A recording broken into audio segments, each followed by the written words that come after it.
हडसर गावातील किस्सा काळू कृष्णा सांगडे वर्षाचा ते काल सायंकाळी 5:30-6 वाजताच्या सुमारास साधारण त्यांच्यासोबत त्यांच्या मित्रासोबत मच्छीमारीसाठी त्याचे जाळे लावले होते, त्यातले मासे काढण्यासाठी आले होते. त्या दरम्यानच्या काळात पाण्याचा प्रवाह होता आणि त्यांचा जो हात आहे ते ट्यूबवर बसणं ते काम करत असतात.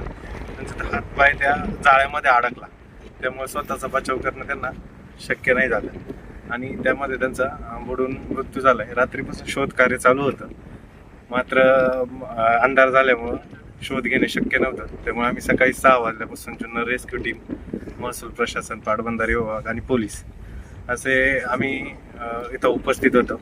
सकाळीच माननीय पोलीस निरीक्षक PI गुंडसर, विभागीय पोलीस अधिकारी धनंजय पाटील साहेब यांच्या आदेशाने आम्ही इथं पोहोचलो आणि उपलब्ध सुविधांच्या आधारे मयत व्यक्तीचा शोध घेतला, ती मिळून आली.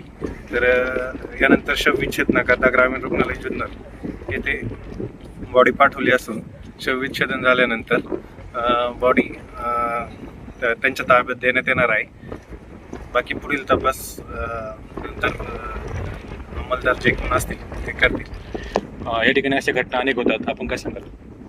ह्याच्यामध्ये सध्या पावसाळ्याचे दिवस चालू आहे. पाऊस मागच्या 4 ते 5 दिवसापासून भरपूर प्रमाणात पडत आहे.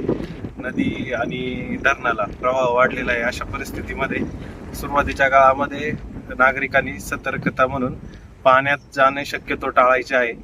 तसेच योग्य ती खबरदारी घेतली पाहिजे. त्याच्यामध्ये जर पोहण्याचा व्यवस्थित अनुभव नसेल किंवा त्याबाबत माहिती नसेल तर पाण्यामध्ये जाणे शक्यतो टाळायचं आहे, जेणेकरून अशा घटना टाळल्या जातील.